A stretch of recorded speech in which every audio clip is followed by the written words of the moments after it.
Hello everyone, welcome back to our channel Studyal. तो आज हम लोग चैप्टर 5 ट्रिग्नोमेट्रिक फंक्शन का पार्ट 3 करने वाले हैं। पार्ट 1 पार्ट 2 ऑलरेडी अपलोडेड है, जहाँ पे हमने क्वेश्चन नंबर 1 to 13 तक आई थिंक कंप्लीट किया है। सॉरी, हाँ, 1 to 13 कंप्लीटेड है। आज हम लोग क्वेश्चन नंबर 14 से करने वाले हैं। ठीक है, तो अगर आपने फर्स्ट एंड सेकंड पार्ट नहीं देखा है तो पहले आप फर्स्ट एंड सेकंड पार्ट देखो। ठीक है, उसमें कुछ ऐसे क्वेश्चन भी होंगे जिसमें मैंने थोड़ा सा कॉन्सेप्ट क्लियर किए होंगे, बेसिक कॉन्सेप्ट बताए होंगे।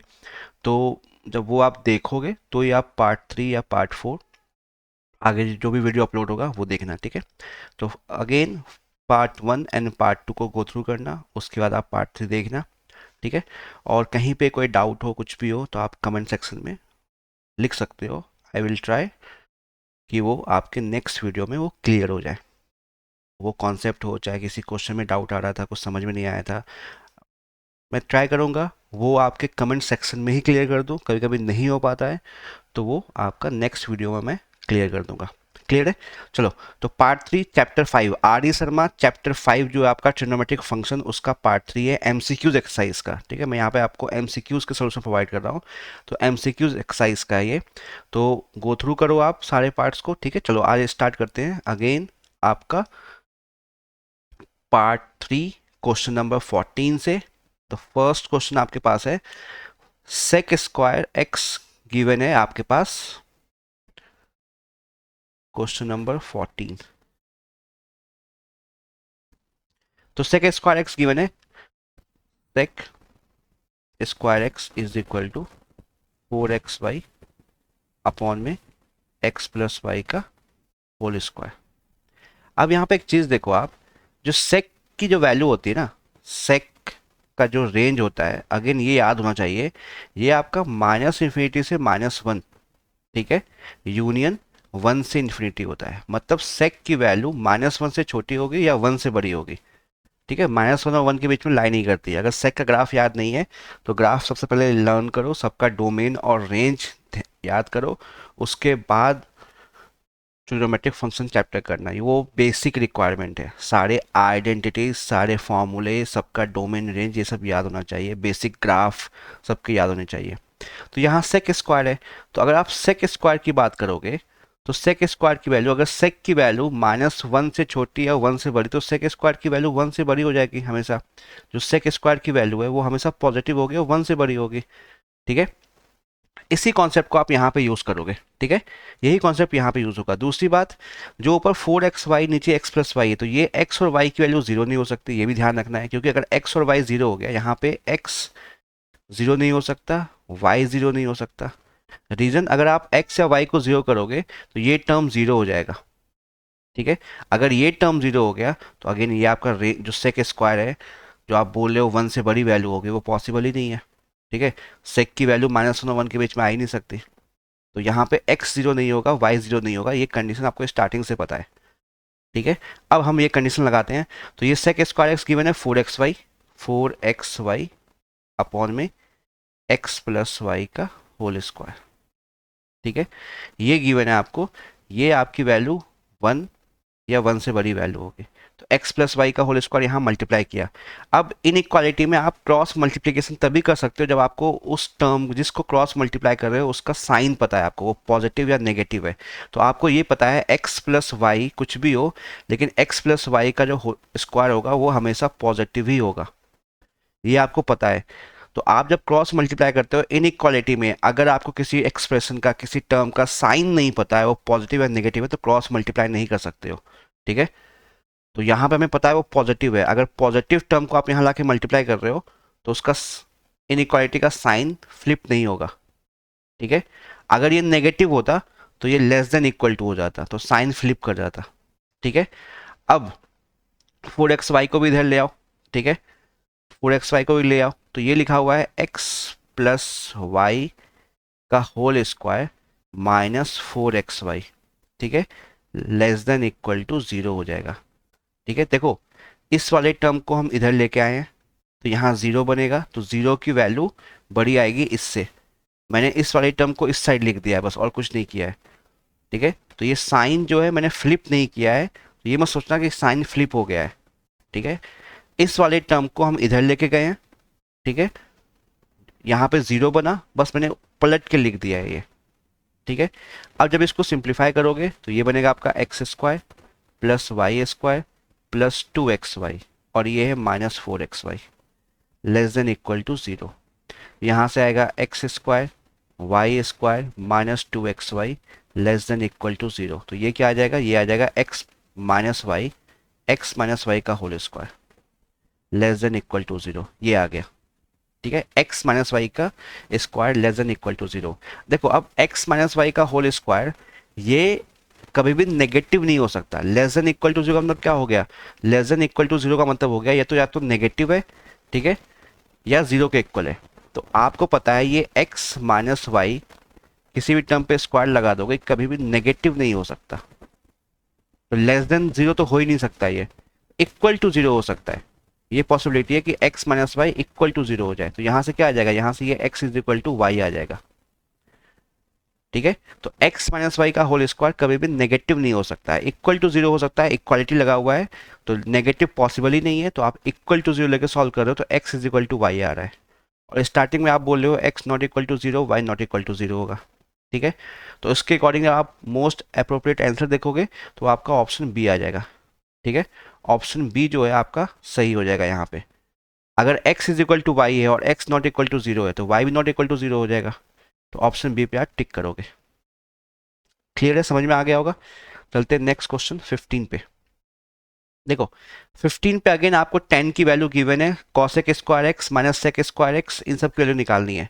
तो दो काम कर सकते हो, क्लास 10 में जैसे किया था कि 10x से एक ट्राइंगल बनाओ, वहां से कॉसेक की वैल्यू निकाल लो, सेक की वैल्यू निकाल लो, कॉसेक की और सेक की वैल्यू पुट कर दो, ठीक है।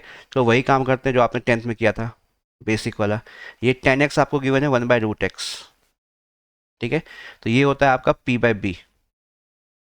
तो आपने एक ट्राइंगल बनाया, बाकी आप इस टर्म को एक सिंप्लीफाई भी कर सकते हो, ठीक है, सिंप्लीफाई करके और वो इजी हो जाएगा, बता दूंगा अभी। मान लो ये आपका एक्स एंगल है, ठीक है। तो p/b के अकॉर्डिंग ये आपका √7 होगा और ये आपका 1 होगा। जब पाइथागोरस थ्योरम में सॉल्व करोगे तो ये कितना आ जाएगा आपका √8 आ जाएगा, करके देख लेना, ठीक है। √7 का स्क्वायर प्लस 1 का स्क्वायर, 8 आ गया, वो रूट के अंदर आएगा। तो यहाँ से आपको कॉसेक चाहिए, तो कॉसेक एक्स क्या हो जाएगा, कॉसेक एक्स हो जाएगा, ये होता है आपका h/p, h आपका √8/1, ठीक है। और सेक सेक एक्स हो जाता है ये h/b, यानी कि √8/√7, और सबका स्क्वायर रखना है यहाँ पे। चलो वैल्यू पुट करते हैं।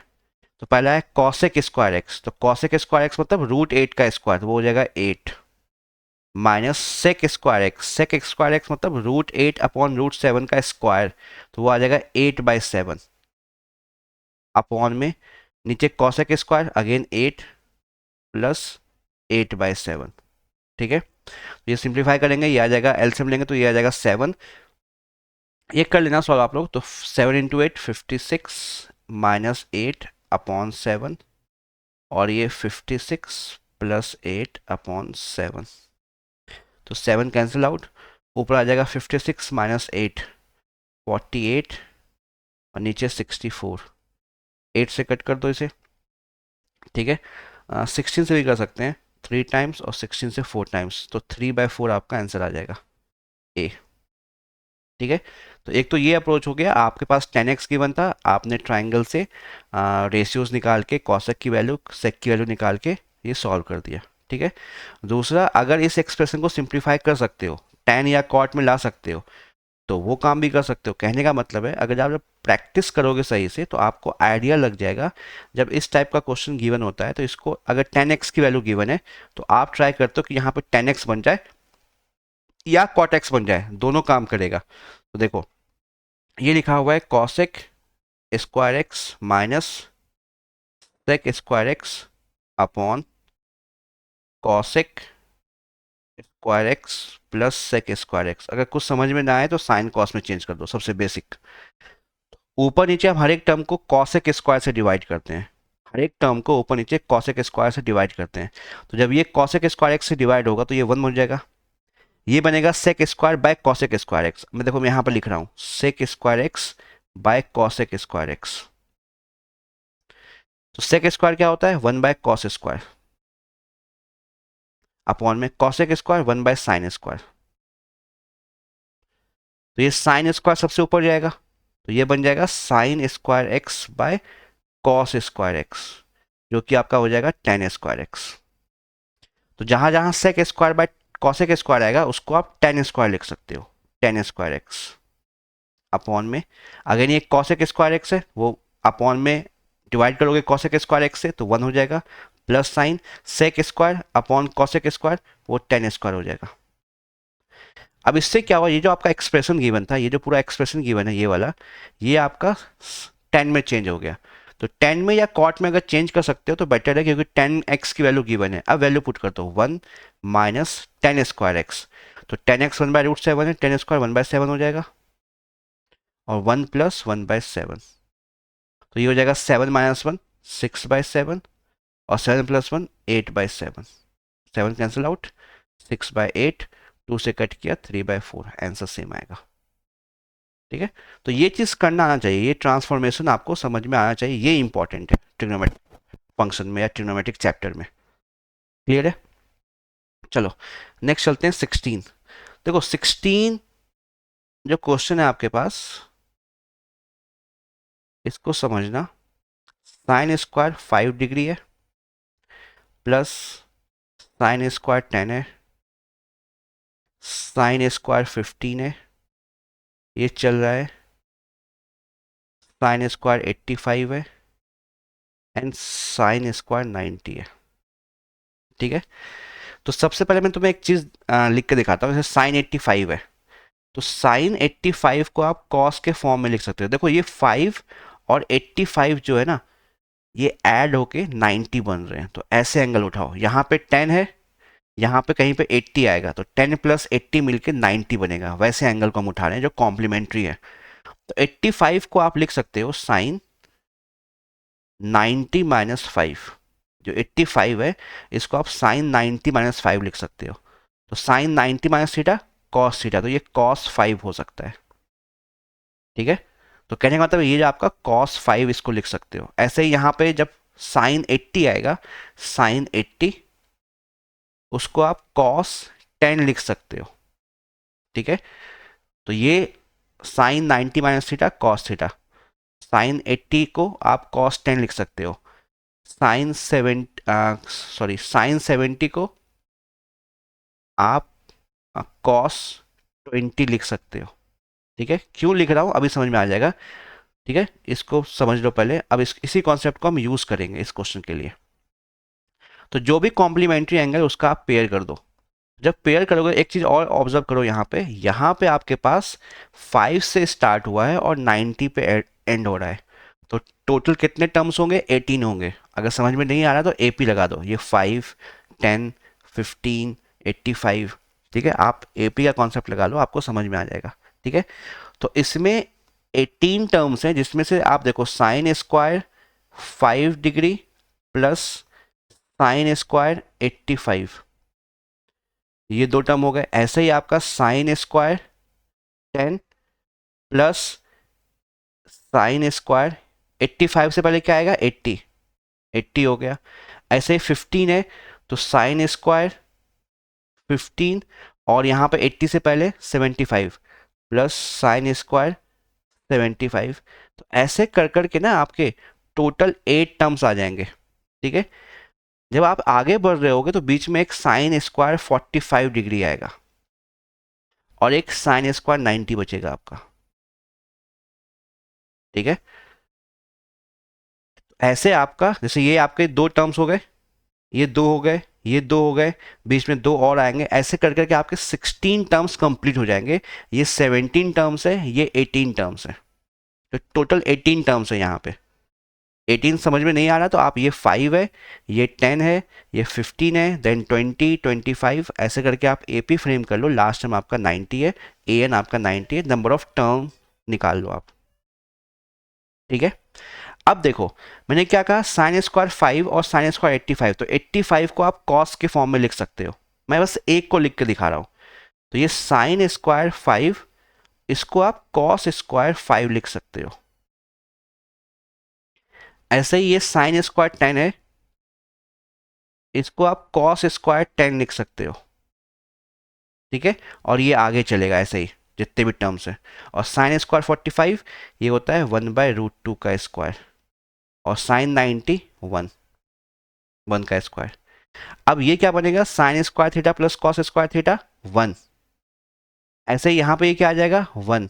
तो ऐसे ये 8 टाइम्स आपके 1 आ जाएंगे, क्योंकि 16 टर्म्स आपके ऐसे ब्रैकेट में आ रहे हैं। ये 2 टर्म्स आ गया, ये 2 आ गए, ये 2 आ गए, 6 हो गए, ऐसे ही और टर्म्स आ जाएंगे, 5 पेयर और बन जाएगा आपका ऐसे ही। तो टोटल 8 पेयर बन रहा है, जहाँ पर वो 1 1 1 होता जाएगा। आप लिख के देख लो, समझ में आ जाएगा। प्लस 1/√2 का स्क्वायर, तो ये +1/2 हो जाएगा +1। तो कहने का मतलब है 1 + 1 + 1 ये 8 टाइम्स आएगा, तो 8 + 1/2 +1, ठीक है।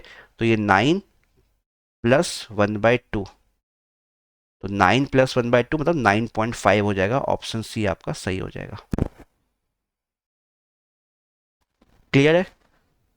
उम्मीद है ये समझ में आ गया होगा। अगर नहीं आया होगा तो कमेंट सेक्शन में लिखना, मैं समझा दूंगा, ठीक है। दूसरा काम ये कर सकते हो आप, सबका पेयरिंग बनाने के चक्कर से यहाँ पे क्यों साइन 45 खाली रह गया आपका, ये साइन 90 था, इनकी पेयरिंग नहीं हुई, ठीक है। तो जैसे मान लो आप स्टार्टिंग साइन स्क्वायर 5 डिग्री है ना, तो आप एक स्टार्टिंग में एक जीरो ले सकते हो, उसको साइन स्क्वायर 0 डिग्री ले सकते हो।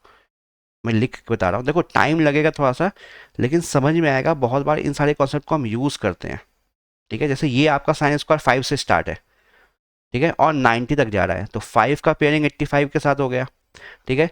10 का पेयरिंग 80 के साथ हो जाएगा, 15 का 75 के साथ हो जाएगा, ठीक है। तो यहाँ पे ऐसे जब करते जाओगे तो 45 डिग्री और 90 डिग्री का कोई पेयरिंग नहीं बनेगा आपका, ठीक है। तो इस चीज़ को आप मॉडिफाई करके ऐसे भी लिख सकते हो।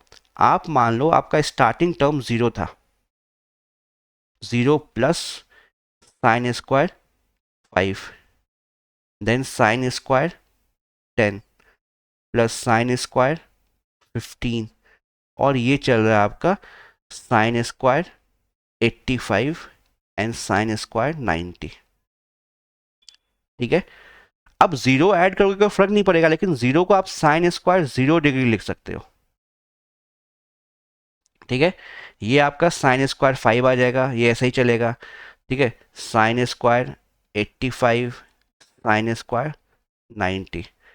अब फर्स्ट एंड लास्ट का पेयर भी बन गया 90 और 0 का, 5 और 85 का बन जाएगा, 10 और 80 का बन जाएगा। तो इस बार ऐसे 9 पेयर बन जाएंगे। लास्ट टाइम 90 का पेयर नहीं बना था, इस बार 0 के साथ उसको पेयर कर सकते हो। तो 9 ये अब टर्म्स कितने हो जाएंगे, जब हमने 0 नहीं लिया था तो 18 टर्म्स थे, अब आपके पास 19 टर्म्स हैं। तो 19 टर्म्स में 18 का पेयर बन रहा है, एक टर्म रह जाएगा वो 45 डिग्री वाला। 1 और 0 का एक पेयर बना, ये मैचअप होके 1 दे देंगे आपको। 5 और 85 ये भी 1 दे देगा। देन आपका 10 और 80 ये भी 1 दे देगा। ऐसे करते करते इस बार 9 पेयर बन जाएंगे, तो वो आपका 9 आ जाएगा सम, प्लस एक 45 रह जाएगा बीच में, तो साइन स्क्वायर 45 हो जाएगा 1/2, साइन 45 1/√2, साइन स्क्वायर 45 1/2, तो ये 9.5 भी आ जाएगा। तो कभी कभी स्टार्टिंग में हम जीरो लिख के भी क्वेश्चन को सॉल्व करते हैं, क्वेश्चन को ईजी करने के लिए, ठीक है।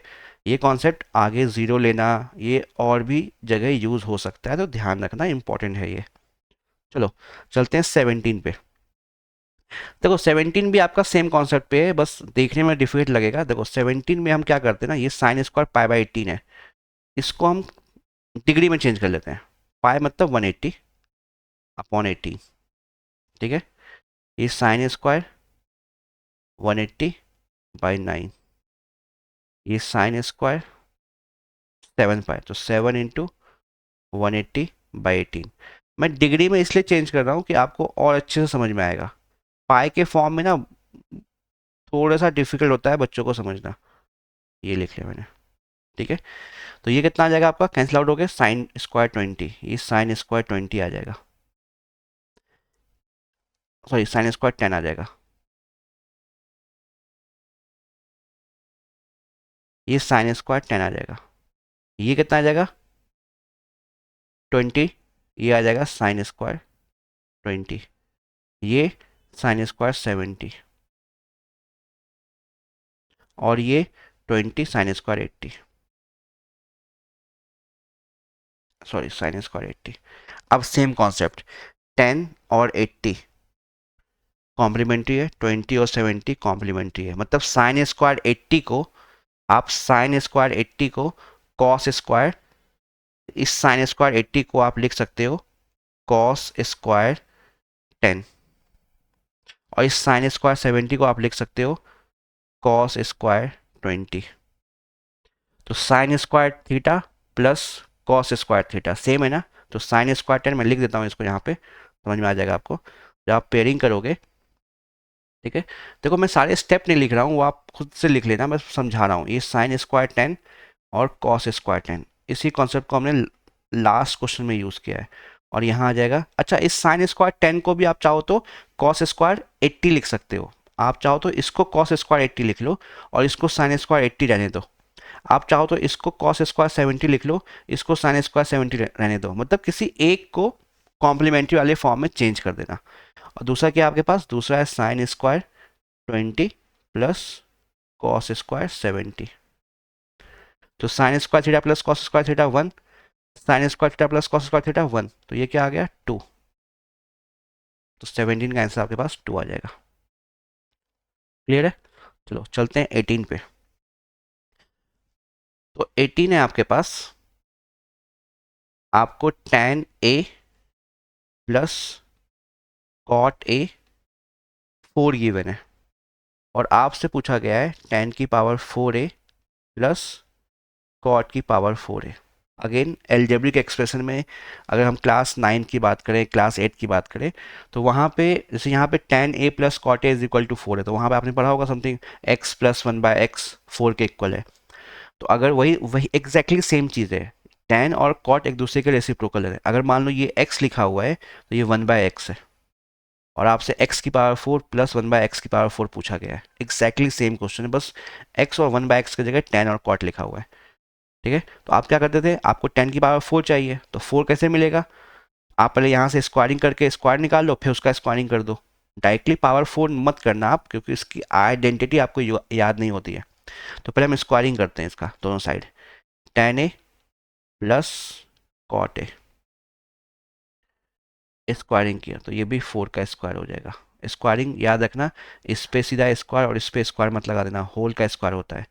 तो ये बनेगा ए स्क्वायर, यानी कि tan square a plus b square cot square a plus 2ab 2 tan a cot a, और ये क्या हो जाएगा, ये हो जाएगा 16। अब tan square a plus cot square ए ऐसा ही रहने दो, इसको कुछ नहीं कर सकते आप। अब tan a into cot a क्या होता है, 1 होता है। अगेन सारा फॉर्मूला सारा आइडेंटिटी याद होना चाहिए, वो मैं बार बार लिखूंगा नहीं यहाँ पे। तो tan a into cot a 1 होता है, क्योंकि एक दूसरे के रेसिप्रोकल होते हैं। ये 16 आ जाएगा आपका। ठीक है, तो यहाँ से आपके पास tan square a plus cot square A 2 minus करोगे 14 आ गया। तो एक रिजल्ट ये आ गया आपके पास, tan square a plus cot square ए अगर आपसे पूछता तो वो 14 होगा, लेकिन आपसे तो tan की पावर 4 और कॉट की पावर 4 पूछा गया है, तो आप इसको एक बार फिर से स्क्वायरिंग कर दो। ठीक है, तो अभी आपके पास क्या आ गया, अभी आपके पास tan square a plus cot square ए, ये 14 आ गया है। तो आप इसका फिर से स्क्वायरिंग कर दो एक बार, क्योंकि आपको पावर 4 तक जाना है। तो ये क्या बन जाएगा, ये बन जाएगा ए स्क्वायर, मतलब tan स्क्वायर का स्क्वायर, तो tan की पावर 4a, बी स्क्वायर मतलब कॉट स्क्वायर का स्क्वायर, तो कॉट की पावर 4a प्लस 2ab, तो इस बार a आपका tan नहीं है, tan स्क्वायर a है, ये आपका a है, और b क्या है, ये आपके लिए b है। ये किसके इक्वल हो जाएगा, 14 का स्क्वायर 196। तो यहाँ से आ गया tan की पावर 4a प्लस कॉट की power 4a, again tan square है कॉट स्क्वायर है का मल्टीप्लीकेशन 1 हो जाएगा। tan इंटू कॉट 1 होता है, उसका स्क्वायर करोगे तो 1 का स्क्वायर 1 ही रहेगा, तो ये आपका 2 ही हो जाएगा। एक दूसरे के रेसिप्रोकल है ना, tan ए और कॉट स्क्वायर ए को आप लिख सकते हो 1/tan स्क्वायर है, 1/tan स्क्वायर लिख सकते हो, तो ये कैंसिल आउट होकर 1 ही देगा आपको, 196। तो यहाँ से tan की पावर 4a प्लस कॉट की पावर 4a क्या आ जाएगा, 196 माइनस टू 194। आपका रिजल्ट आ गया 194, यानी कि ऑप्शन डी, डी आपका करेक्ट हो जाएगा। क्लियर है? चलो चलते हैं क्वेश्चन नंबर 19 पे। 19 आज हमारा इस पार्ट का लास्ट क्वेश्चन होगा, ठीक है। इसके आगे हम लोग नेक्स्ट पार्ट में करेंगे, ठीक है। अगेन मैं बार बार बोल रहा हूँ, किसी भी क्वेश्चन में कोई डाउट हो तो आप कमेंट सेक्शन में लिखना, मैं ट्राई करूँगा उसको एक्सप्लेन करने का, आपके प्रॉब्लम को सॉल्व करने का, ठीक है।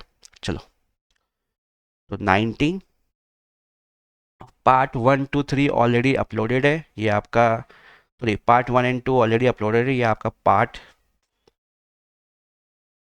नेक्स्ट पार्ट है, तो आप स्टार्टिंग वाले सारे पार्ट्स को देख लेना पहले तो, ठीक है। चलो 19 पे आते हैं। वेट,